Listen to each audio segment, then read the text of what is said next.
Well, welcome, ladies and gentlemen, to another exciting episode of I'm Still Waking Up.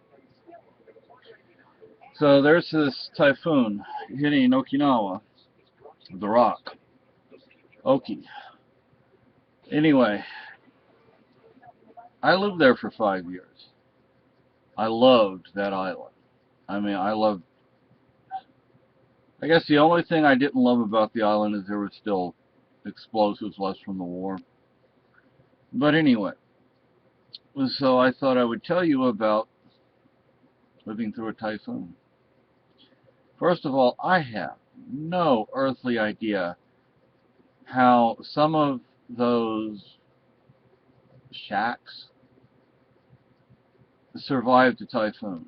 None whatsoever, because there was a village near where we lived, and I think it was Macinato Village or Macinato, and no, they were just made out of junk, and so I guess after every typhoon they had to build a new shack. Now, of course, we had Quonset huts. A Quonset hut will survive just about anything, I think. Everything just goes like because they're slides off of it. Yeah, just you know. But anyway, we were living in our second house on Okinawa, and this typhoon. I mean, typhoons are common. Now you have to imagine an island that is so small that when a typhoon goes over it, you don't see the island. I mean, you cannot see the island from satellite for days. Not just a few minutes or a few hours, but for days you can't see anything except the typhoon. Anyway, so this particular house, the second house we lived in, it had I don't know how you would say, wall or fence. It was made out of brick, and it went all the way around the house. And had a swing set in the front yard, had a playhouse my dad built for me that he eventually donated to the nursery school that I went to. And the whistle. To this day, I remember the whistle. When those typhoons are going over and the wind is, it's the freakiest sound you have ever heard. Scary too. When you're a little kid and you have this huge storm out there, what my parents would put tape on the windows. You have to stay away from the windows as the storm goes over. And I think sometimes they would put boards up, like plywood up over the outside of the windows. So I think they did that. Everything had to be either fastened down really, really well or put inside. But when you live in that environment, that's just a part of life, so it's not that big of a deal. If you don't live in that environment or you're not accustomed to that environment, it might annoy you because why do I have to do this? You have to do it like 2, 3, 4, 5 times a year. Maybe not that often, but it may seem like that. Anyway, so this one typhoon goes over, and the eye is about to hit us, or the eye has come over. The eye is over the house, so it's calm.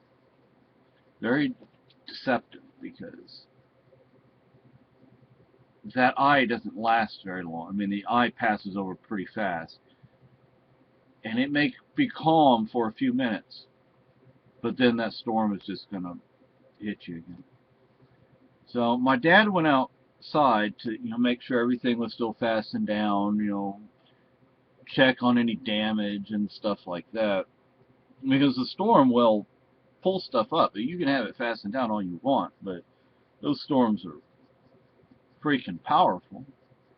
And so even if you had something fastened down, you may have to do it again. So I'm sitting there begging my dad to let me go outside with him. I mean, I'm begging him. I want to see it. I want to see what it looks like. So finally he relents and he lets me out. And the difference in air pressure, and you can see the storm everywhere. I mean, no matter where you look, there is the storm. And the eye doesn't really look, I mean, it's not completely clear necessarily. It's mostly clear, I guess you would say. It's like very light, very minor clouds. But the air pressure change is just, it's dramatic. And so he lets me outside, and I can remember, like, whoa, this is weird. You know, and then he said, now you have to go back in. You know, all I wanted to do was be able to go out there, and you know, he let me see, and then I had to go back in, and then the storm continues moving, and I remember sitting there on the floor, and you just hear this whistle. It's like, whoa. And like I said, you know, the island is so small that it is engulfed by the typhoon. I mean, you cannot, from a satellite, you cannot see the island. It doesn't look like there's an island there. It's, was it 61 or 62 miles tip to tip? And the widest point is 5 miles, and the narrowest point is 1 mile. And when we lived at that location, it was north of Naha. I'm not sure what the width was. I think if you go further north, there was a wider area, but now that area is all built up. Modern houses, I believe. One of my friends on Facebook, she was stationed there when we lived there. And so I'm going to share this video with her. But, yeah, we were stationed, I mean, she was stationed there when we lived there, and you know, it's kind of cool that we were there at the same time. And we may have even met, I don't think she would have been friends with my parents. I mean, I think she was a nurse, so presumably she would have been an officer. My dad was an officer. But, I don't know. I don't want to say my dad was real straight-laced, because he wasn't. He was, you know, he was a blue-collar guy. But, you know, my dad was moving up in rank, and, you know, he had to... Actually, at that point, he wasn't moving up in rank because he resigned his commission. But, anyway, we lived in different places altogether. But she would have been closer to my parents' age, but she was younger, definitely younger. But the school, that there was an Okinawan school near where we lived, near this place I'm talking about.